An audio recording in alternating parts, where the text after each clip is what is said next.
Advocate निमेश जी, जो कि इनका जो यात्रा है मेरठ से चल करके अभी गाज़ियाबाद स्टे किया है। उसके बाद कल पहुंचेंगे दिल्ली और दिल्ली के जंतर मंतर में बहुत बड़ा हुजूम उनके साथ में तैयार हो गया है, जो कि निजीकरण के खिलाफ में ये पूरा मुद्दा चल रहा है। जो कि हम बात करेंगे, इनसे जानने की राय लेंगे, इनकी राय विचार लेंगे कि इसके अलावा और भी क्या क्या मुद्दे हैं इनके पास। मैं प्रमोद निमेश एडवोकेट गाज़ियाबाद में अभ्यासी अभिवक्ता हूँ और ये निजीकरण के लिए हमने एक मुहिम छेड़ी है कि निजीकरण को रोका जाए। ये 9 तारीख को माननीय काशीराम साहब की 14वीं पुण्यतिथि पे हमने मेरठ कमिश्नरी जो क्रांति की धरती है वहाँ से शुरू कर दिल्ली जंतर मंतर के लिए हम जा रहे हैं। वाया हापुड़ और मोदीनगर होते हुए हम आए हैं। आज यात्रा का चौथा दिन है। हम गाज़ियाबाद पहुँचे हैं। गाज़ियाबाद बार एसोसिएशन ने हमें समर्थन दिया है। उसके बाद अब हम यहाँ से आगे निकलेंगे जंतर मंतर के लिए। तो क्या क्या और मांगे आपके साथ में जो मेन्यू बना रखा है, और इसके निजीकरण के अलावा और क्या क्या मांगे? ये यात्रा जो है निजीकरण रोको, पैदल मौन यात्रा है और मेन मुद्दा हमारा यही है इस यात्रा का। और ये जो मुद्दा है संविधान की जो आस्था है, जो मंशा है, उसके विरुद्ध है। ये संविधान पर ही क्या बोल सकते हैं, मुझे हमला कर रहा है सीधा सीधा निजीकरण करके, जो कि सभी जो हमारे देश की धरोहर हैं, साधन है, संसाधन है, जो इतने लंबे समय से लोगों ने संजोया, मेहनत खून पसीने से संजोया, उसे वर्तमान सरकार प्राइवेट कर उसको निजीकरण करके कुछ आदमियों के, पूंजीपतियों के एकाधिकार में देना चाहती है। देश की कुल संपत्ति का 6% लोगों के पास एकाधिकार है और देश के जो 100% जो अधिकार है वो 6% के हाथ में चला जाएगा। ये एक अभिशाप है आने वाली पीढ़ी के लिए। ये गुलामी की दास्ता की तरफ बढ़ रहा है। अगर इसको आज नहीं रोका गया तो स्थिति बड़े भयावह होंगी।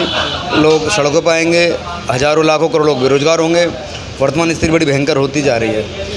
जैसे कि मैं जो तत्कालीन जो गवर्नमेंट सेंटर की है वो सरकार इसलिए आती है कि वो विशेषकर मतलब रोज़गार के रूप में आई थी कि हम यूथ को रोज़गार देंगे।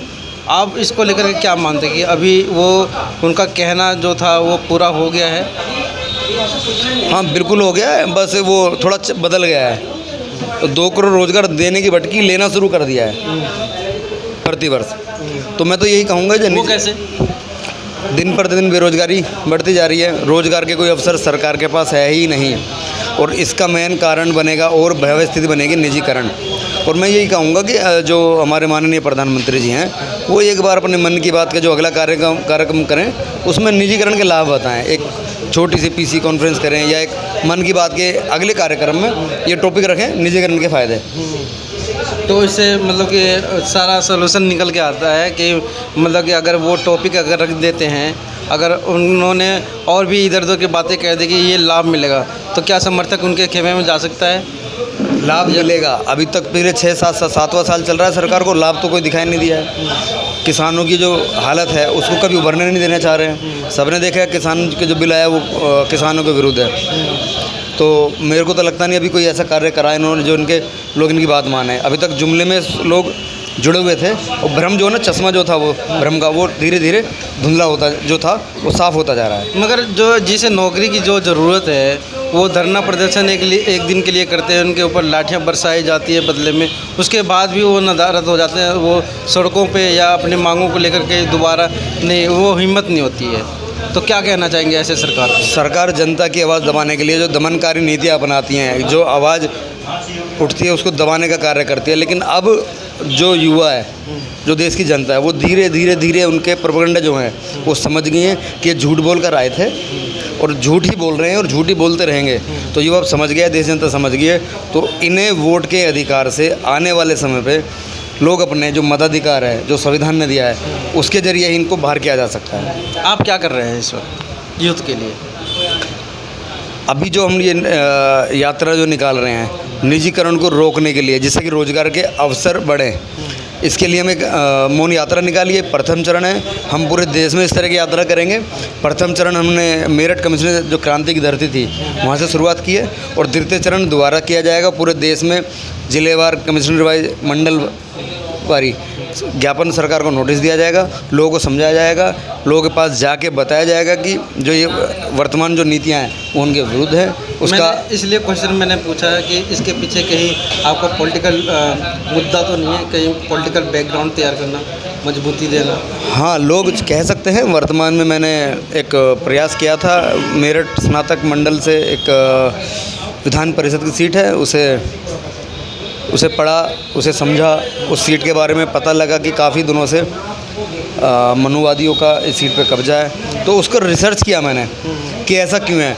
उस जानकारी को मैंने एकत्रित किया, ऑन पेपर मैंने उसको इकट्ठा किया। जब उसके बारे में पता लगा तो मैं माननीय इलाहाबाद में उसको जो दिशा निर्देश है चुनाव कराने, जो पारदर्शिता है उसको सुचारू रूप से कराने के लिए एक रिट फाइल की थी, जिसे जनहित याचिका में जो भी पेंडिंग है वो काफ़ी ऐसे पर्याप्त सबूत है, ऐसे पर्याप्त पेपर मैंने हाई कोर्ट में जमा करे हैं जो इस जो प्रक्रिया पीछे 48 सालों से जो मनुवादी सीट पर कब्जे क्यों है, तो उसके बारे में मैंने माननीय न्यायालय को बताया। उस क्या बोल सकते हैं, उसको निर्णय लेगा और उसके आने के बाद जो भी दिशा निर्देश होंगे, जो समाज के लोग कहेंगे, उसमें हम आगे पार्टिसिपेट करेंगे। लेकिन अगर कोई पॉलिटिकल बैकग्राउंड बनाना होता तो वर्तमान के मुद्दों को लेके ना एक या दो बार ही कर सकते हैं। मेरा प्रयास पिछले कई सालों से बहुजन समाज के लिए और जो भी वंचित समाज है उनके लिए लगातार मैं प्रयास कर रहा हूँ। छोटे छोटे मुद्दों पर मैं लगातार काम करता रहता हूँ जो लोकहित में, लोक कल्याण में है। मतलब ये सब मिलाकर कह सकते हैं कि जो आपका जो मौन यात्रा है मेरठ से दिल्ली तक का, वो एक मतलब राजनीतिक एजेंडा ना होकर के एक सोशल एजेंडा है। बिल्कुल, मैं अपने आप को समाज सेवा नहीं कहता, मैं समाज की सेवा करने के लिए निकला हूँ। समाज सेवा नहीं कर सकता हूँ लेकिन समाज के लिए सेवा कर सकता हूँ। समाज की सेवा करने निकला हूँ, मेरे साथी मेरे साथ हैं, मेरी पूरी टीम मेरे साथ है। हर समाज के हर मुद्दे पर हम बढ़ के कानूनी रूप से हम लड़ाई लड़ते हैं। बिल्कुल।